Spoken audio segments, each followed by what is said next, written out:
So now let's talk a little bit more about machine-to-machine and IoT devices. Machine-to-machines are point-to-point communication. IoT devices are communication used in IP networks so that incorporate different protocol. M2M are using cellular or wired network, while IoT can relay in the middle layer of the hosting of the cloud.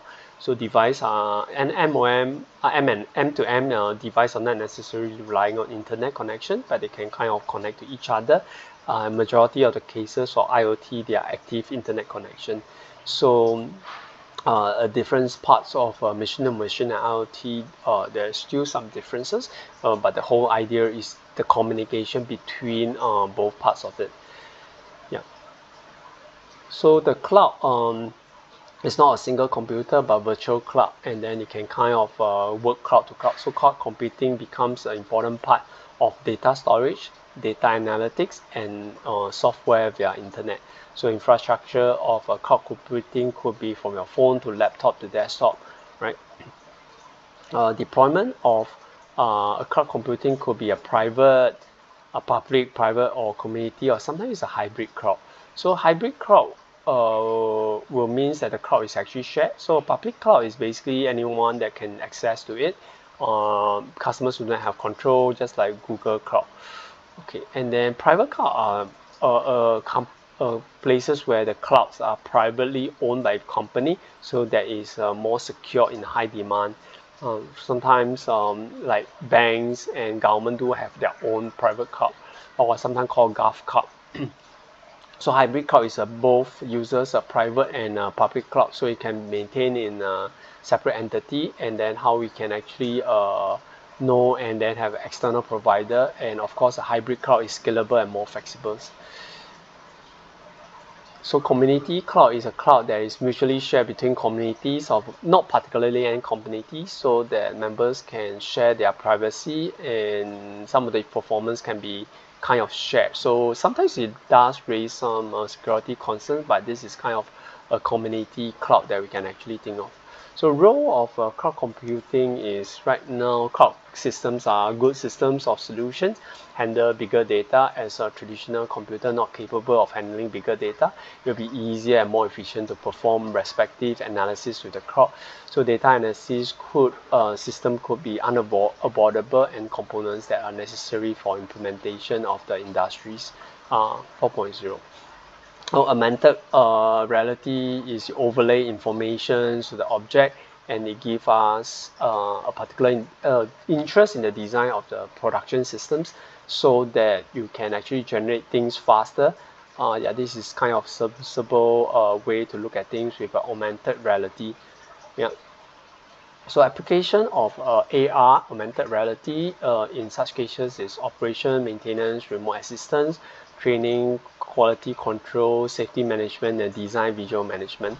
So a digital twin is something we want to share a little bit. It's a virtual representation of the object.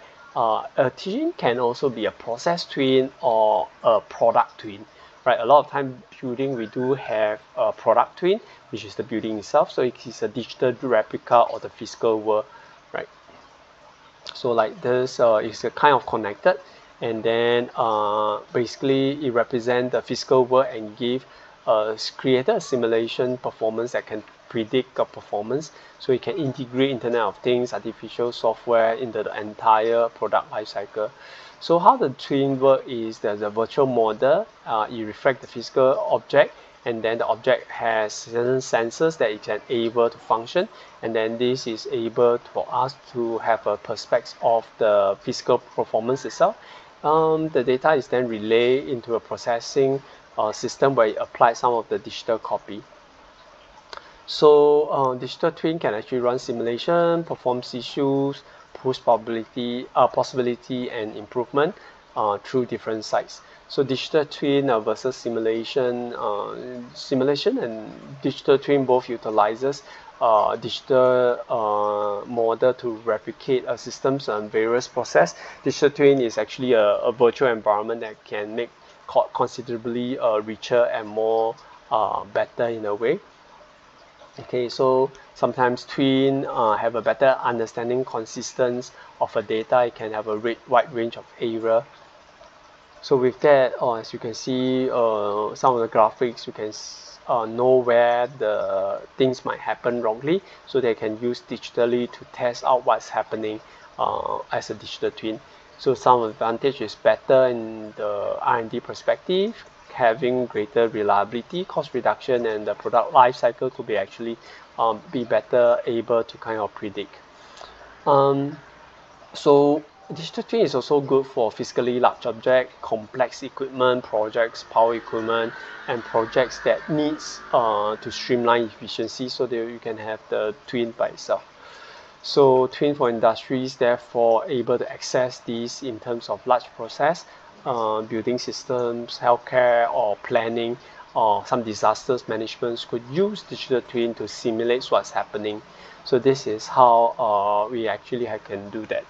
The other part I want to share is a little bit about additive manufacturing called AM or 3D printing. So we can print out the things that we want to see.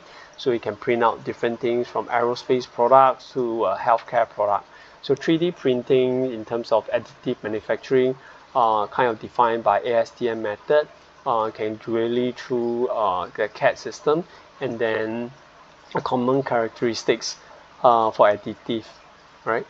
So industrial component can be printed out through some of the equipment like material jacking, blinder jacking, power bake fusions, direct energy deposition, sheet lamination, material extrusion, and photopolymerization. A little bit about autonomous robots are programmed to perform tasks with little or no human intervention. So this is like a part of the car manufacturing process where autonomous robot makes decision independently, right? So autonomous robots, Industrial 4.0 tends to have more complex tasks, and then you can actually learn more. Enterprise resource planning is basically business to business activity, so that your data now become tighter together. You can host and able to flow more information. So ERP, which is called enterprise resource planning, can also define the data structure through a schema that is able to have a centralized collection of the widespread of the collections itself. So the benefits of ERP has some business insight, lower operating costs, enhanced collaboration, supply chain improvement or improvement in efficiency. So complementary of some of the software and benefits of Industrial 4.0 being risk appetite from form of a user experience, so it can actually reduce risk and have consistent infrastructure through the benefits of the ERP systems itself. So with that, we kind of shared quite a long chapter, breaking down a few things, but the whole idea that we are moving up is through Industrial 4.0, and at the same time we are moving towards 5.0, which is something that we will kind of face. So there's some links in the ebook, and then you can take a look at it, and then we can have more conversation throughout this. All right, have a good day.